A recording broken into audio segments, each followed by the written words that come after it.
அன்பார்ந்த சகோதர சகோதரிகளே, அல்லாஹ்வுடைய பேருள்ளால் பல ரஹ்மான் நமக்கு விதியாக இருக்கின்ற ஜும்மாவுடைய தொழுகை அதன் தூய வழியிலே நாம் நிறைவேற்ற வேண்டும் என்று பேராக இங்கே வந்து அமர்ந்திருக்கக்கூடிய அல்லாஹ் நமக்கு வழங்கிய பாக்கியங்களில் மிகச்சிறந்த பாக்கியம் இஸ்லாம். உலகில் எல்லோராலும் பெறப்பட முடியாது. அல்லாஹ் யாருக்கு நாடுகிறானோ, யாரை தேர்வு செய்கிறானோ, யார் மீது அருள் செய்கிறானோ அவர்களை தவிர யாரும் பெறப்பட முடியாத ஒரு அருள், ஒரு பாக்கியம், ஒரு பொக்கிஷம், அதுதான் இஸ்லாம். இஸ்லாத்தை அவர்கள் எளிதாக எல்லோரும் பெற்றுவிட முடியாது. காசு பணங்களோ அந்தஸ்துகளோ அதிகாரங்களோ இஸ்லாத்தை பெற்றுத் தருமா என்ற தராது. திருமறையிலே அல்லாஹ் அதை எப்படி குறிப்பிடுகிறார் என்று சொன்னால், இன்னக்கலா தகுதிமன் அகபக்த நபியே, நீர் நாடியோருக்கெல்லாம் நேர்வழி கிடைக்காது. அல்லாஹ் சொல்லக்கூடிய விஷயம். நபிகள் நாயகம் நினைத்தாலும் கூட ஒரு மனிதரை நேர்வழி கொண்டு வர இயலாது. சொல்லலாம், சத்தியத்தை சொல்லுவாங்க, சொன்னாங்க, தாவ பண்ணுவாங்க. ஆனா ஒரு மனிதனுக்கு நேர்வழியை நாட முடியுமா என்றால் முடியாது. நீர் நாடினாலும் நேர்வழி கிடைக்காது. பல கிண்ணல்லாக எழுதி மையசா, நான் யாரை நாடுகிறேனோ அவர்தான் நேர்வழி வருவார். எவ்வளவு அழகான வாக்கியத்தை, ஆழம் பொருந்திய செய்தியை அல்லாஹ் நமக்கு கோடிட்டு காட்டுகிறார். நான் யாரை தேர்வு செய்கிறேனோ, யாரை நாடுகிறேனோ, யார் மீது அன்பு செலுத்துகின்றேனோ, யார் இஸ்லாத்துக்கு வர வேண்டும் என்று விரும்புகிறேனோ, யாரை நரகிலிருந்து காப்பாற்ற வேண்டும் என்று ஆசைப்படுகிறேனோ, யாருக்கு சொர்க்கத்தை பாக்கியமாக கருதுகிறேனோ அவர்களுக்குத்தான் நான் நேர்வழியை காட்டுவேன். அவர்களைத்தான் நேர்வழியுமாறு நான் அமரச் செய்வேன். அவர்களுக்குத்தான் இஸ்லாத்தை நான் அழகாக்கி காட்டுவேன். அவன் நல்ல இருக்கக்கூடிய எல்லோரும் சிந்தித்து பார்க்கணும். இந்த நேர்வழி இஸ்லாம் தௌஹீத் என்பது நமக்கு அல்லாஹ் போட்ட ஒரு பிச்சை, அல்லாஹ்வுடைய ஒரு கருணை. அல்லாஹ் நமக்கு அருள் செய்ததன் காரணமாக நாம் இந்த இஸ்லாம் என்ற கொள்கையின்பால், ஏகத்துவம் என்ற சிந்தனையின்பால், இறைவனுக்கு இணை கற்பிக்காமல் நபிகள் நாயகம் ஸல்லல்லாஹு அலைஹி வஸல்லம் அவர்கள் எந்த வழியை நமக்கு கற்றுக் கொடுத்தார்களோ அதன்பால் வாழ்க்கையை அமைத்துக் கொள்கின்றோம். இதுதான் அல்லாஹ்வுடைய நாட்டம். அப்ப அல்லாஹ் தான் நேர்வழி தந்திருக்கிறான், அல்லாஹ் தான் கருணை காட்டியிருக்கிறான். யாரும் வாதிட முடியாதுங்க. நபிகள் நாயகத்தாலே முடியாதுன்னு சொன்னா நம்மளால முடியுமா?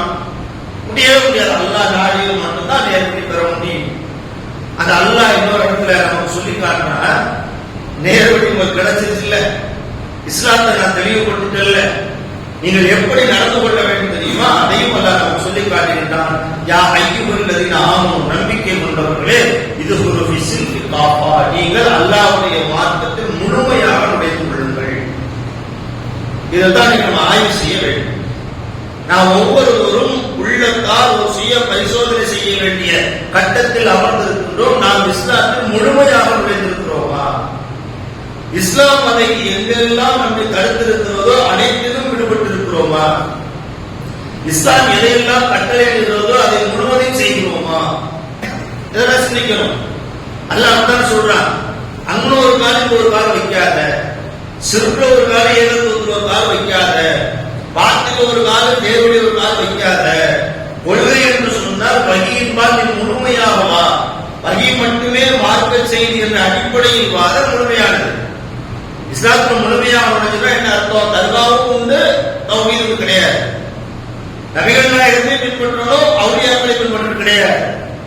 மார்க்கம் அதுவும் மார்க்கம் அதுவும் கிடையாது. இஸ்லாம் என்றால் வகி மட்டும்தான் மார்க்கம். அதைத்தான் நம்ம சொல்லி காட்டுகின்றான். நீங்கள் இந்த இஸ்லாத்தின்பால் முழுமையாக நுழைந்து விடுங்கள். அரைக்குறையுமா, யோசனை பண்ணிட்டு வரலாமா, வரக்கூடாதா, வரதான் முழுசா வாழ்ந்துடான், முழுவதும் நுழைங்கிறான், வெளியே வெட்டி பார்க்காத. இஸ்லாத்தை நேர்வழி தெரிஞ்சிச்சுல்ல, அல்லாஹ் உனக்கு அறிவு கொண்டுட்டாங்கல்ல, இணைக்க கூடாதுன்னு தெரியும்ல, என்ன மாதிரி காரியங்கள் செய்யக்கூடாதுன்னு தெரியல, முழுமையாக நுழைஞ்சிரு, உள்ள வந்துரு. பல தத்தவி பொதுவாக்கி சைத்தான், சைத்தான் உங்களுடைய பின்பற்றாத. சைத்தான் உனக்கு எல்லாத்தையும் அழகாக்கி காட்டுவான். சைத்தான் உனக்கு அதுவும் பகிரங்க எதிரியாகவும் இருக்கிறான். அவனை பின்பற்றாத நம்ம சொல்றோம். இங்கெல்லாம் நம்ம பல நேரங்களில் நாம் என்ன நினைக்கிறோம் என்றால், நம்முடைய கால ஓட்டம், நம்முடைய பொருளாதார தேவை, நம்முடைய சிந்தனைகள், சச்சரவுகளுக்கு மத்தியிலே நாம் எப்படி இருக்கிறோம் என்று சிந்திக்கவே மறந்து விடுகிறோம். கொள்கையில் உறுதியாகத்தான் இருக்கிறோமா? நிலைப்பாடுகளில் உறுதியாகத்தான் இருக்கிறோமா? மார்க்க விஷயங்களில் சரியாகத்தான் இருக்கிறோமா? நாம் அந்த பாதையில் வேகமாக செல்கிறோமா, பின்னடைவில் சந்திக்கிறோமா? இதெல்லாம் சிந்திக்கிறதுக்கே நேரம் இல்லை. நமக்கு அல்லாஹ் அருள் செய்துட்டான், அல்லாஹ் தேர்வு செய்துட்டான், இஸ்லாத்தை தந்துட்டான். நபிகள் நாயகருடைய குடும்பத்தாருக்கு கிடைக்காத மார்க்கம் இந்த மார்க்கம், பல நபிமாருடைய மனைவிமாருக்கு கிடைக்காத மார்க்கம் இந்த மார்க்கம். கிடைக்கல. நூஹ் மனைவிக்கு கிடைக்காத நேர்வழி, லூத் நபியினுடைய மனைவிக்கு கிடைக்காத நேர்வழி, நபிகளாருடைய சச்சா அபுதாலிக்கு கிடைக்காத நேர்வழி நமக்கு அல்லாஹ் தந்திருக்கிறாங்க, நம்ம தேர்வு செய்திருக்கிறாங்க. அல்லாஹ் நாடகம் நம்ம நேர்வழிப்பால் வந்திருக்க மாட்டோம்ல, தருகாலவை முத்தி இருப்போம்ல, தாயத்து கட்டி இருப்போம்ல, வேய் பிசாசை நம்பி இருப்போம்ல, சூனியத்துக்கு மதம் தேடி இருப்போம்ல. அப்ப இவைகள் எல்லாம் விட்டு அல்லாஹ் நமக்கு நேர்வழி காட்டி இருக்கிறார் என்று சொன்னால், அந்த நேர்வழியில் நாம் முழுமையாக நுழைகிறோமா? முழுமையாக நுழைவதற்கு ஆசைப்படுகிறோமா? அந்த நேர்வழியை தக்க வைப்பதற்கு முயற்சி செய்கிறோமா? அந்த நேர்வழிக்காக அதிலேயே மரணிக்க வேண்டும் என்ற ஆசையில் நாம் ஏதாவது உழைப்பு செய்கிறோமா? செஞ்சு பாருங்க. நாம் தொழுகிறோம், அவ்வளவுதான். வெள்ளிக்கிழமை வாரம் இல்ல வாரம் நேரம் கழிச்ச நேரம் தொழுகிறோம், இல்லைன்னா போயிருந்தோம். என்ன செஞ்சீங்க? என்ன செய்யணும்? என்ன செய்ய தயாராக ஒண்ணு இல்லை. ஆரம்ப கட்டத்தில் நேர்வழிக்காக நம் பட்டப்பாடு, அதற்காக நாம் சிந்தித்த உழைப்புகள் இன்னைக்கு ஒண்ணு இல்லை. ஏன்? ஒரு மிதப்புத்தன்மை நமக்குள்ளே நாம தான் அப்படி கொள்கையில் இருக்கிறோமே, இருக்கிறோம் இல்ல, இன்னைக்கு இருக்கிறோம், நாளைக்கு இருக்குமா? மரணிக்கும் பொழுது இருக்குமா? அல்ல நாங்க தான் இருக்க முடியும். அப்ப அல்லாஹ் எப்ப நாடுவா? நீங்க அல்லாஹ்வை நோக்கி நெருங்க வேண்டும் அல்லவா? அல்லாஹ்வை நாம நெருங்கினாதான் அல்லாஹ் நம்மள நெருங்குவா. நீ நடந்து வந்தா நான் ஓடி வருகிறேன், நடக்கணும்ல, நான் நடக்கலையே. எனக்கு ஒரு மர்க்கஸ் கிடைச்சிருச்சு, எனக்கு ஒரு கலராம பேர் போட்டு நாங்க இதுக்கு முன்னால் அப்படி தொழுவோம், இன்னைக்கு ஜம்முன்னு இல்ல. அடுத்த முயற்சி, அடுத்த கட்டம் மார்க்கத்துக்காக நாம் செய்யக்கூடிய உழைப்பு, மார்க்கத்துக்கு செய்யக்கூடிய உழைப்பு என்பதை தாண்டி எனக்கு கிடைத்த நேர்வழியை நான் இழக்காமல் இருப்பதற்கு, பறிபோகாமல் இருப்பதற்கு எனக்காக நான் செய்யக்கூடிய வேலை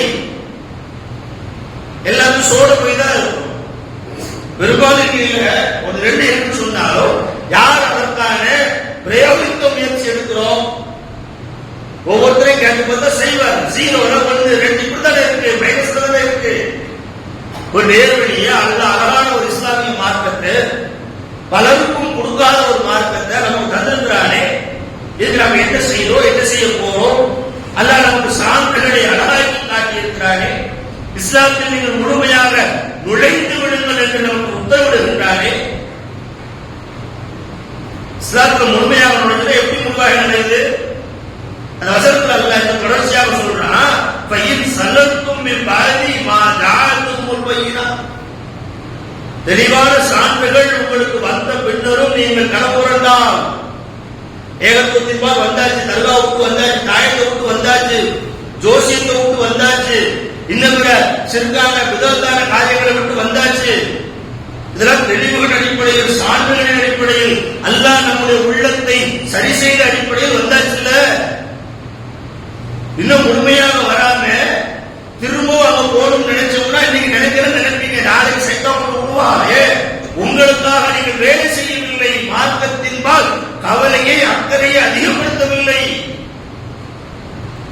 ஒருவேளை வந்த வழியின்பால் என் பாதம் திரும்பி சென்றதென்றால் செல்லவே இல்லைன்னு சொல்ல முடியாது. நம்மளோடு பயணித்த எத்தனையோ சகோதரர்கள் பல நேரங்களில் பார்க்கிறோம், வாக்கிலிருந்து தலைமையேற்கக்கூடிய நிலையெல்லாம் பார்க்கிறோம். அல்லாஹ் அதான் சொன்னா, சான்றுகளை கண்ட பின்பும், நீ இஸ்லாத்துக்கு வந்த பின்பும் தெளிவான விஷயங்களை கண்டு திரும்பி செல்வியானால் காயம் அறிந்து கொள்ள அன்னல்லாஹ் அஸீஸுல் ஹக்கீம். அல்லாஹ் மகத்தான், என்னவெல்லாம் செய்வான். ஏதோ சிந்திக்கிறங்க, நாம என்னமோ நினைச்சிருக்கோம், சாதாரணமாக இருக்கிறோம், என்னமோ ஒரு அப்படிலாம் இல்ல. மார்க்கம் எவ்வளவு அல்லாஹ் சாதாரணமாக எதையும் கொடுக்க மாட்டான். அதன் மீது ஒரு உழைப்பு வேண்டும், அதன் மீது ஒரு தியாகம் வேண்டும், அதன் மீது உங்களுக்கான ஒரு பிடிப்பு வேண்டும்.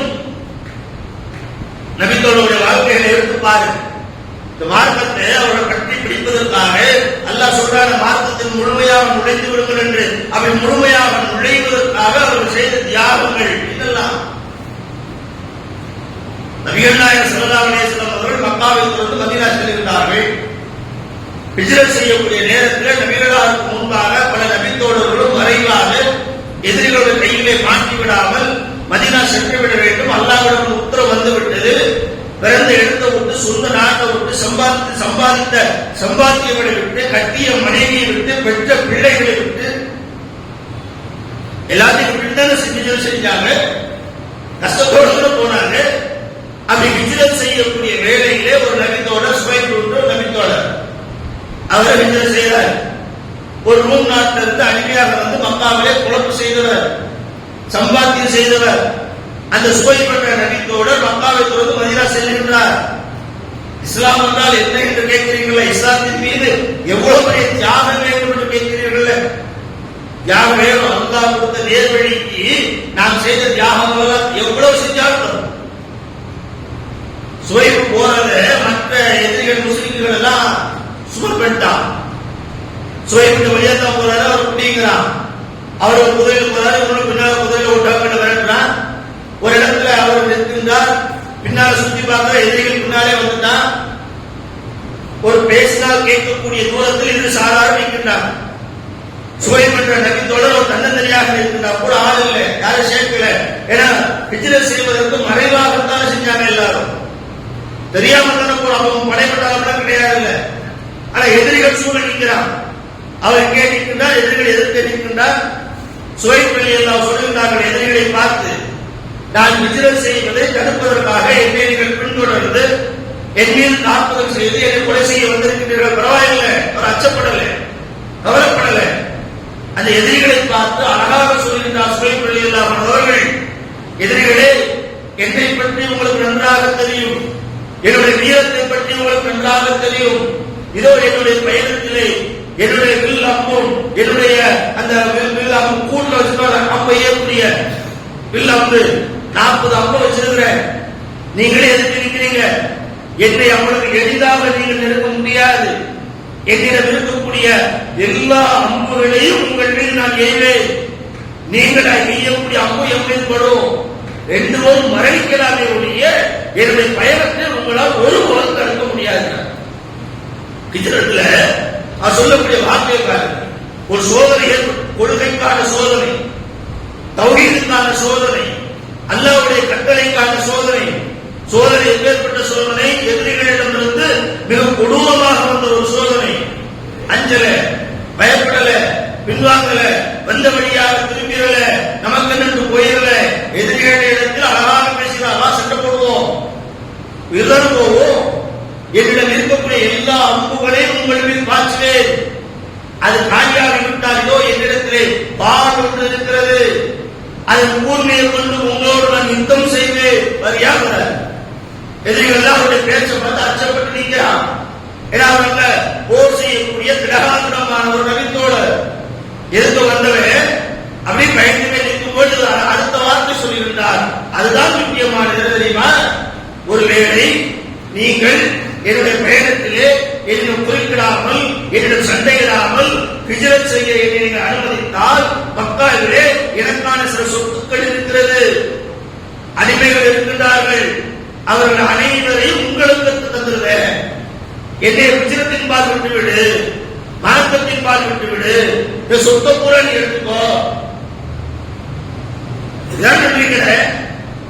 ஒரு ஏகத்துவத்துக்காக, தௌஹீதுக்காக, முழுமையாக இஸ்லாத்தின் நுழைய வேண்டும் என்பதற்காக தன்னை இழக்க தயாராகிறார், தன்னுடைய பொருளாதாரத்தை இழக்க தயாராகிறார், பொருளாதாரத்தையும் இழக்கின்றார். அந்த ஒப்பந்தத்தை ஏற்றுக்கொண்ட எதிரிகள் சுவைகளை எல்லாம் அவரை விட்டுவிட்டு அவர் விட்டு சென்ற அடிமைகள் சொத்துக்களே ஏற்றுக்கொண்டு அவருக்கு பணம் பெருசு, இவருக்கு அல்லாஹ்வுடைய கட்டளை பெருசு, மார்க்கம் பெரியது, இஸ்லாம் பெரியது, ஏகத்துவம் பெரியது. ஏகத்துவ கொள்கைக்காக எதையும் இழப்பதற்கு தயார் என்ற நிலையில் அவர் எதிரிகளிடம் அழகான ஒரு பரிந்துரை ஒப்பந்தம், என்னுடைய சொத்தை எடுத்து வெளியிட்டு அவர் சொத்தின் பால் எடுக்கப்பட்டார், சொத்தை எடுத்துக்கிட்டார். சுவைகளை எல்லாம் அவர்கள் மதீனா சென்று விட்டார்கள். மதீனா சென்ற அவருடைய வருகையை பார்த்த நபிகள் நாயகம் ஸல்லல்லாஹு அலைஹி வஸல்லம் அவர்கள் ஓடோடி சென்று சுஹைப் ரலியல்லாஹு அன்ஹு அவர்களை வரவேற்று அழகான ஒரு வார்த்தை சொல்கின்றார்கள். சுஹைபே, நீ லாபகரமான ஒரு வியாபாரத்தை செய்து கொண்டிருக்கிறாய். நியாயமா உலக பார்வையில் மட்டும் கண்டோம். எனக்கு சொத்து கூட அவர்கள் கொடுத்தாங்க. ஆனா எதுக்காக கொடுத்தாரு? நான் இஸ்லாத்தின்பால் உறுதியாக இருக்க வேண்டும், கொள்கையின்பால் இருக்கப்பட வேண்டும், அல்லாஹ்வுக்காக ஹிஜ்ரத் செய்ய வேண்டும், நபியினுடைய கரத்தை வலுப்படுத்த வேண்டும். அந்த ஒரு லட்சியத்திற்காக, நோக்கத்திற்காக என்னுடைய எதையும் நான் இழப்பதற்கு தயார் என்று அதற்கு பகரமாக சொத்தை கொடுத்தார்ல, நபிகளார் சொன்னார்கள், இதுதான் லாபகரமான வியாபாரம். கொள்கைக்காக நீ இழந்தில்ல, தௌஹீதுக்காக இழந்தில்ல, அது நட்டம் கிடையாது, லாபகரமான வியாபாரம் என்று சொல்லிவிட்டு திருமலை குர்ஆனிலே அல்லாஹ் ஒரு வசனத்தை இறக்கி வைத்தான். அது அவர் விஷயத்தில் இறங்கியது என்று நபிகளார் ஓதி காட்டுகின்றார்கள். வமினன்னாசி மை யஸ்ரி நஃப்ஸு பிஜாவ மர்லாத்தில்லாஹ். மனிதர்களில் சிலர் இருக்கின்றார்கள், அவர்கள் அல்லாஹ்வுடைய திருப்தியை விரும்பி தம்மையே அர்ப்பணிக்கக்கூடியவர்களாக இருக்கின்றார்கள். அல்லாஹ்வுடைய திருப்தியை நாடி தன்னை, தன்னுடைய பொருளாதாரத்தை, தன்னுடைய உயிரை, இப்படி கொள்கை சோதனைகளை நாம் சந்தித்தோமா? இப்படி ஒரு பிரச்சனை வந்தா இப்படி போன்ற நிலையில் நின்று இந்த மார்க்கத்தை, இஸ்லாத்தை, என்னுடைய கொள்கையை, ஏகத்துவத்தை நான் காப்பாற்றுவேனா? ஒவ்வொருவரும் கொஞ்சம் மனசாட்சியை கேட்டு பாருங்க. நாம என்ன இழந்தோம், என்ன பிரச்சனை சந்திச்சிட்டோம், என்ன பெரிய கஷ்டங்களை அனுபவிச்சிட்டோம். அல்லாஹ் இஸ்லாத்தின்பால் முழுமையாக நுழைன்னு சொன்னா அங்க ஒரு கால் இன்னொரு கால் வச்சுட்டு நிக்கிறோமே. இன்னும் வரதட்சணை விட்டு முழுமையாக வெளியே வர முடியல, வரதட்சணை கல்யாணத்தை விட்டு முழுமையாக வெளியே வர முடியல, இன்னும் சொந்த பந்தங்களுக்காக விதத்துகளை விட்டு முழுமையாக வெளியே வர முடியல. இஸ்லாத்தை முழுமையாக நுழைய என்ன விதத்துகளை அடியோடு ஒழிக்கணும்ல. அண்ணன் சொன்னா என்ன, அக்கா சொன்னா என்ன, விதத்து நடக்கும் தெரிஞ்சா அந்த சபைக்கு போகக்கூடாது என்ற நிலையில் சென்டிமெண்டாக இருந்து அன்னமலை கூட்டம் போறோமே, போறமா இல்லையா? விதிவிலக்கு இருக்கலாம், போறவர்கள் இருக்கலாம், போறவர்கள் அதிகமாக உருவாகி கொண்டிருக்கிறோமே. நாம் இந்த மார்க்கத்திற்காக இதை கூட இழக்கலையே. இஸ்லாத்தை முழுமையாக நுழைந்து சொன்னா எது முழுமை? ஒரு பக்கம் விதத்தில் ஈடுபட்டுக் கொண்டு அல்லது அனுமதித்துக் கொண்டு அல்லது சபைகளில் அமர்ந்து கொண்டு, இன்னொரு பக்கம் தௌஹீத் சொன்னா எப்படி அது முழுமையாகும்? ஒன்றை எடுத்திருக்கோம், இன்னொன்று எடுக்கல, பாதிதான் அல்லது குறைவுடையவர்கள் தான். ஆனா அல்லாஹ் என்ன சொல்றான்? நீங்கள் முழுமையாக நுழைந்து விடுங்கள் என்று சொல்லுகிறார்.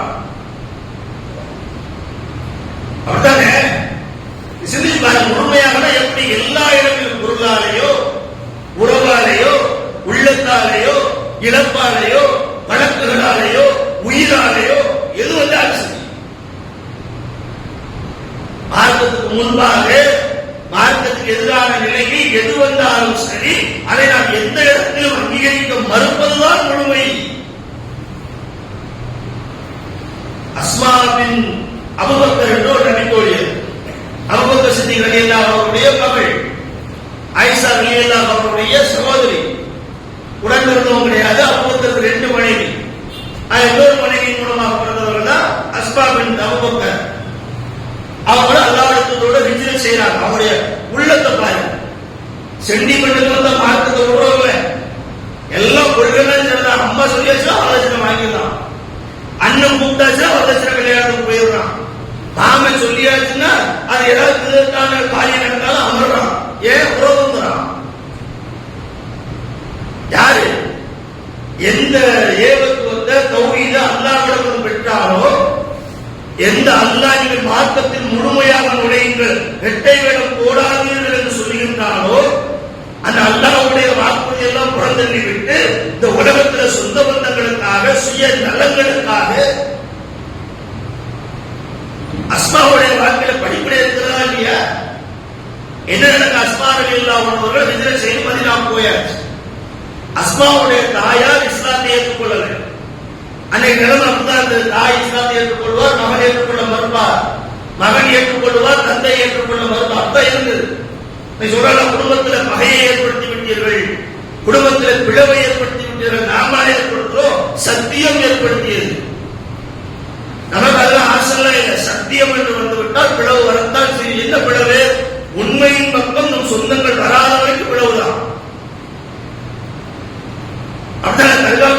தந்தைக்கும் தர்காவுக்கு போகக்கூடாது என்று சொல்லக்கூடிய மகனுக்கும் எப்படி உறவு இருக்க முடியும்? பிறகுதான் தர்காவுக்கு போவாதுன்னு சொல்லாமல் இருக்க முடியுமா? சொன்னாதான் வரும். அவன் உண்மையை விளவு எங்கி உண்மையின்பால் ஏற்படுகிறது. அஸ்மாரில் இருந்த உணவு செஞ்சு போயாச்சு, மதினாவில் வசிக்கிறாங்க. அவருடைய தாயார் அவங்க இஸ்லாத்தை ஏற்றுக்கொள்ளல. என்னதான் இருந்தாலும் பெண் பிள்ளை மகள் ஒரு நாட்டுக்கு இருந்து இன்னொரு நாட்டுக்கு போயிட்டாரு, அங்கவே வசிக்கிறாரு. அஸ்மாவுடைய தாய்க்கு மனசு கேட்கல, கொள்கைக்காக பிரிஞ்சிருக்கிறாங்க. அவங்க இஸ்லாத்தை ஏற்றுக்கொள்ளல, இவங்க இஸ்லாத்தை ஏற்றுக்கொண்டாங்க. மகளை காண வேண்டும் என்பதற்காக அஸ்மாவுடைய தாய் மக்காவிலிருந்து மதீனா செல்கின்றார். 2 மணி நேரம் எவ்வளவு? அந்த காலத்து பயம் கஷ்டமா இருக்கும். அவங்க பிசினஸ் செய்து போனாங்க. அஸ்மா ரலியல்லாஹு அன்ஹாவுடைய தாய் சென்டிமெண்டால பாசத்தால மகளை பார்க்கணும் போறாங்க. இஸ்லாத்தை போவாதுன்னு சொல்லி கேட்கல, முகமது பின்பற்றான்னு சொல்லி கேட்கல, மக்கள் உள்ள தெய்வங்கள் எல்லாம் வணக்கம் சொல்லி கேட்கல. என்னதான் நம்ம உள்ள கேட்காட்டாலும் நம்ம பெத்த மகளாச்சு தானே, யாருக்கெல்லாம் உள்ளத்துல ஒரு எண்ணம் வளர்த்தானே செய்யும். அப்படி எண்ணத்தால நம்ம வெளியிடுறோம். நாம் அஸ்மாவுடைய தாய் நிலையில் இருந்தோம், அஸ்மாவுடைய நிலைக்கு வரல. கொள்கைவாதி, தௌஹீத்வாதி, ஏகத்துவவாதி யாருடைய நிலைக்கு வரணும்னா அஸ்மாவுடைய நிலைக்கு வரணும். அஸ்மாவுடைய நிலை என்னன்னு நான் சொல்றேன். இப்ப நாம என்ன நிலையில இருந்தோம்னா அஸ்மாவுடைய தாய் நிலையில இருக்கிறோம். தாய் நிலையில இருந்து சொந்தங்களுக்காக, உறவுகளுக்காக, இரத்த பந்தங்களுக்காக மார்க்கத்தை விட்டு கொடுக்கிறோம். அந்த அம்மாவுக்கு மனசு கேட்கல, அஸ்மாவுடைய தாய்க்கு மனசு கேட்கல. கொள்கை மாறி போனாலும் இஸ்லாத்துக்கு போனாலும் நம்ம சொல்ல கேட்காதோ, நாம பெத்த பிள்ளை நம்முடைய வயசுல 10 மாசம் சுமந்துப்பாங்களா இல்லையா, தாயுடைய சென்டிமெண்ட் காரணமாக மகளை காண வேண்டும் என்பதற்காக மதீனா செல்கின்றார். மதீனாவுக்கு போய் அஸ்மா எங்க தேடி கண்டுபிடிச்சு அஸ்மா ரலியல்லாஹு அன்ஹா இருக்கக்கூடிய இல்லத்தை அடைந்து விட்டார். சகோதரர்களை நன்றாக சிந்தித்து பாருங்கள். அஸ்மா ரலியல்லாஹு அன்ஹா பெண் தான், அவங்களும் சென்டிமெண்ட் உட்பட்டவங்க தான். தாய் சொல்ல கேட்காம இஸ்லாத்துக்கு வந்தாச்சு, இஸ்லாத்தை ஏற்றுக்கொண்டாச்சு. இஸ்லாத்தை ஏற்றுக்கொண்டது மட்டுமல்ல, மக்காவை தொடர்ந்து மதீனாவுக்கு ஹிஜ்ரத் செய்து விட்டார்கள். ஒரு நாள் கழிச்சு தந்தைக்கான தாயார் வருகின்றார். அஸ்மாவுக்கும் தாய்க்கு பாசம் இருக்குல்ல, எப்படி அஸ்மாவுடைய அம்மாவுக்கு அஸ்மா ரலியல்லாஹு அன்ஹாவுடைய பாசம் இருக்கிறதோ அதுபோல அஸ்மா ரலியல்லாஹு அன்ஹாவுக்கும் தன்னை பெற்ற தாயின் மீது நிச்சயமாக பாசம் இருக்கும், மாற்றத்தை இல்லை. ஆனா அஸ்மா ரலியல்லாஹு என்ன செய்தாங்க தெரியுமா? பாசம் இருந்ததுதான், நேசம் இருந்ததுதான், தாயை விரும்பினார்கள் தான். ஆனாலும் அவர்கள் என்ன செய்தார்கள் என்றால், தன் தாயை கண்ட அஸ்மா ரலியல்லாஹு அவர்கள் தன்னை நாடி வந்திருக்கிறார்கள், வீடு தேடி வந்திருக்கின்றார்கள். வந்த தாயை உபசரிக்காமல், வாயில் கேட்காமல் அஸ்மா ரலியல்லாஹு அவர்கள் நபிகளாரிடம் செல்கின்றார்கள். சென்டிமெண்ட்டை வச்சு நீங்க என்ன செய்றீங்க? மார்க்கத்தை வளர்ந்து கொடுக்குறீங்கல்ல. என்னதான் இருந்தாலும் தங்கச்சி கல்யாணத்துக்கு போகாம இருக்க முடியுமா? தங்கச்சி கல்யாணத்துக்கு போவான்னு சொல்றது மார்க்கம் இல்ல. தங்கச்சி கல்யாணத்துல விதத்து நடக்கு, அக்கா கல்யாணத்துல சிறுக்கு நடக்கு. மார்க்கம் முரணான விஷயங்களில் நாம் மார்க்கத்தை புறந்தள்ளுகிறோமே, சென்டிமெண்ட்டுக்காக மார்க்கத்தை அடவு வைக்கிறோமே. ஆனா அஸ்மா என்ன செய்யறாங்க? தாய் தான், பெற்றவங்க தான், வயத்துல சுமந்தவங்க தான், பாசம் உள்ளவங்க தான், தன்னை பார்ப்பதற்கு தொலை தூரத்திலிருந்து நாடி வந்தவங்க தான். வந்தவங்களை கட்டி அழைச்சிருக்கணும், வாமான கேட்டுக்கணும், வீட்டு அமர வச்சு உறவாடி இருக்கணும். கொள்கை விருதி என்றால், கொள்கை பிடிப்பென்றால், இஸ்லாத்தில் முழுமையாக எப்படி நுழைவது என்றால், இவங்கெல்லாம் ஒரு படிப்பினை. சுவை போன்றவர்கள், அஸ்மா போன்றவர்கள் நமக்கு ஒரு படிப்பினை பாடம். அண்ணலாளர்கள் நேராக சொல்றாங்க. அஸ்மா ரலியல்லாஹு அவர்கள் அண்ணல பெருமாள் நபிகள் நாயகம் அமர்ந்திருக்கும் பொழுது அவர்களை கேட்டார்கள். கொண்டு நான் கேட்டேன், இன்ன உம்மி கலிமத்து ரஹியா ராஹிமத்து. அல்லாஹ்வுடைய தூதரே, என்னுடைய தாய் என்னிடம் நேசம் காட்டுவதற்காக, என்னுடைய உறவை பேசுவதற்காக என்னை தேடி தொலை தூரத்தில் இருந்து வந்திருக்கின்றார், என்னை காண வந்திருக்கின்றார், என்னை பார்க்க வந்திருக்கிறார். அப்ப அசில் உம்மி, அந்த தாயிடம் நான் உறவாடலாமா? அந்த தாயோடு நான் கொஞ்சம் பகிரலாமா? அந்த தாய்க்கு நான் நேசம் காட்டலாமா? இதான மார்க்கம். சும்மா தௌஹீத் சொல்லுவதல்ல மார்க்கம். தௌஹீதை எந்த இடத்தில் நீங்கள் இம்ப்ளிமெண்ட் நடைமுறைப்படுத்தப்பட வேண்டுமோ அங்கே நீங்கள் அதில் உறுதியாக நிற்கப்பட வேண்டும். சோழவ கூடாது. பெத்த தாய்க்கு எதிராக தீர்ப்பு கேட்கிறாங்க. நான் என்ன செய்வது? என்ன தேடி அம்மா வந்துட்டாங்க, நான் கூப்பிடல. மதினால இருந்து தேடி வந்துட்டாங்க, நாங்களே வந்துட்டாங்க, வீட்டில் வந்து இருக்கிறாங்க. நீங்க சொல்லுங்க சொல்லுங்க, என்னுடைய அம்மா தான், என்ன பெற்றவங்க தான். நீங்க சொன்னீங்கன்னா உறவாடுங்க, நீங்க சொன்னீங்கன்னா சாப்பாடு கொடுப்பேன், நீங்க சொன்னீங்கன்னா தங்க வைப்பேன். மார்க்கத்தில் அனுமதி இருந்தால் நீங்கள் சொல்லுங்கள், என் தாயை நான் சேர்ப்பதா புறக்கணிக்கிறார். இப்படி ஒரு நிலைமை நமக்கு வந்து என்ன செய்வோம்? நாம் நம்ம பிள்ளைகளோ பெற்றோர்களோ இப்படி ஒரு நிலைமை நமக்கு இருந்தாங்கன்னா நபிகளாக சொல்லி இருந்தாலும் மீறிடுவோம். அல்லாவே கட்டளை இருந்தாலும் தூக்கிடுவோம். என் புள்ள, என் மகன், நான் பெற்றவ, என்ன பெற்றவ. ஆனா அஸ்மாவுக்கு அந்த உணவு இருக்குதான் செய்யும். பெற்றவங்க அவங்க இன்னும் சொல்ல போனா அஸ்மா வெளியில் அவருடைய தாயாருக்கு என்ன உணர்வு இருந்ததோ அஸ்மாவுக்கு அவங்க பெற்றார்கள், அவங்க பெற்றாரு. ஆனா நம்பிக்கையை பாருங்க, உறுதியை பாருங்க. என் அம்மா என்பதால் நான் மார்க்கத்தை விட்டுக் கொடுக்க தயார் இல்லை. அல்லாவுடைய தூதர் சுழட்டும், நான் என்ன செய்யறது? அம்மாவை நேசிப்பதா, விரட்டுவதா, வச்சிருப்பதா? ஏன்னா அப்படி ஏற்றுக்கொள்ளது, அதான் பிரச்சனை. அண்ணன் பெருமாள் அழகாக சொன்னார்கள், நாம் நீ அம்மாவை நேசிக்கலாம், உன் அம்மாவுக்கு நீ உணவு கொடுக்கலாம், உன் அம்மாவோடு நீ வசிக்கலாம், உன் அம்மாவை நீ பக்கத்தில் வைத்துக் கொள்ளலாம், எந்த தவறும் அல்ல. சிறிய உண்மைக்கு உன் தாயோடு நீ உறவேற்பே, தவறு அல்ல. கொள்கையை மாற்றினார். எப்படி என்ன விட தப்பு இல்லை. உன்னை தேடும் அம்மா வந்துட்டாங்க, உன்னை பெற்றவங்க தானே, அவங்க சோறு கொடு, எல்லாம் மாற்றப்பட்ட சொல்லு, நல்லதை செய், வீட்டிலே வச்சுக்கோ, வெட்டி விடாது, செய்ய வேண்டிய கடமை செய். சென்டிமெண்ட் எங்க பார்க்கணுமோ அங்கே பார்க்கணும், எங்க நிக்கணுமோ அங்கே தாய்க்கோ பிள்ளைக்கோ சகோதரனுக்கோ சகோதரிக்கோ நீங்கள் உதவுவதில் அவர்களுக்கு செய்ய எந்த கடமையிலும் குறை வைக்காதீங்க. விதத்துக்கு கலந்துடாது, சிறுக்கிழமை கலந்துடாதீங்க. உங்களுடைய பெற்றவர் என்பதற்காக தர்காவுக்கு போயிட்டு வந்து தண்ணி தராரு, ஊதிய தராரு, அத்தா மனசு நோவுக்காக சாப்பிடலாம? உன் சகோதரங்களுக்காக மனது ஓதி சோறு போடுறான், அண்ணன் மனசு நோவுங்களுக்காக சாப்பிடலாம? உன் தங்கச்சி என்பதற்காக எல்லா அனாச்சாரமும் நடக்கக்கூடிய விதத்தான கல்யாணத்தில் கலந்து கொள்ளலாமா? இதான் உண்மையா வராது. சென்டிமெண்ட்டுக்கு அடிமைப்பட்டு மார்க்கத்தை விடுறோமே, மார்க்கத்தை புறக்கணிக்கிறோமே. நபித்தோழர்கள் வரலாற்றில், நபித்தோழருடைய வரலாற்றில், நபிகளாருடைய வரலாற்றில் எந்த இடத்திலும் அவர்கள் சொந்த பந்தங்களை அரவணைக்காமல் விட்டதே இல்லை. ஆனால் சொந்த பந்தங்களுக்கான எல்லை எது என்பதை விளங்கியிருந்தார்கள். சொல்லல, உங்களுடைய பெற்றோர் இணை வைப்பவர்களாக இருந்தாலும் நீ அவர்கள் செய்ய வேண்டிய சேவையை செய்யும். ஆனா இணை வைக்க சொன்னா செய்யாத. தர்காவுக்கு போற பெற்றோர்களே இருக்கட்டும், தர்காவுக்கு போவதெல்லாம் சொல்லணும். கேட்கல போறாங்க, நீ அவன் சாப்பாடு கொடுக்கத்தான் செய்யும், நீ அவளுக்கு ஆடை கொடுக்கத்தான் செய்யும். இதெல்லாம் செய்யக்கூடிய நீ அத்தாவும் தர்காவுக்கு போயிட்டு பூந்தியில் இருந்து சாப்பிடுவாங்க, சாப்பிடலாமா?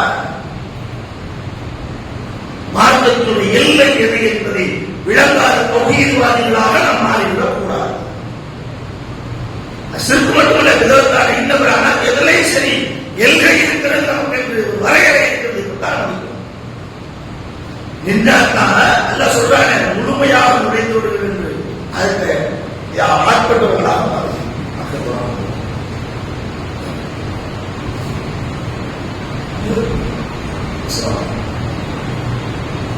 மார்க்கத்தை அதன் அடிப்படையில் என்ன சொல்லுதோ அதனால் நடப்ப கஷ்டமா?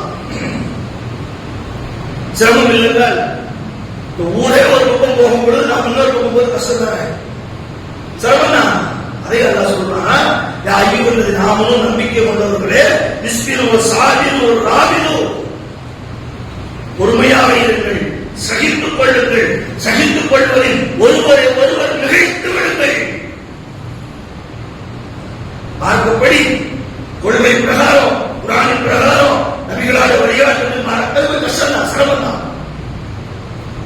அது சிரமமாக இருந்தாலும் சத்தம் செய்ய பொறுத்துக் கொள்வதில் ஒருவருக்கு ஒரு மிகைத்து விடு.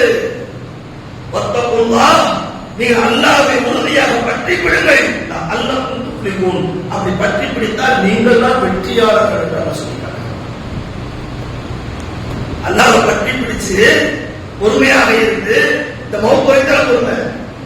60 வருஷம் வருஷம் கண்ணு முன்னாள் ஆட்சிகள் போமாட்டேன், இது போமாட்டேன், செருப்பு போமாட்டேன், நேரடிப்பான் நிற்பேன், நான் ஏற்கனவே செய்வேன், கொள்கை பிரச்சாரத்தை மேற்கொள்வேன், சகிப்புத்தன்மையை மேற்கொள்வேன், அல்லாஹ்வை அஞ்சு கொள்வேன், அல்லாஹ்வை பற்றி பிடிப்பேன்.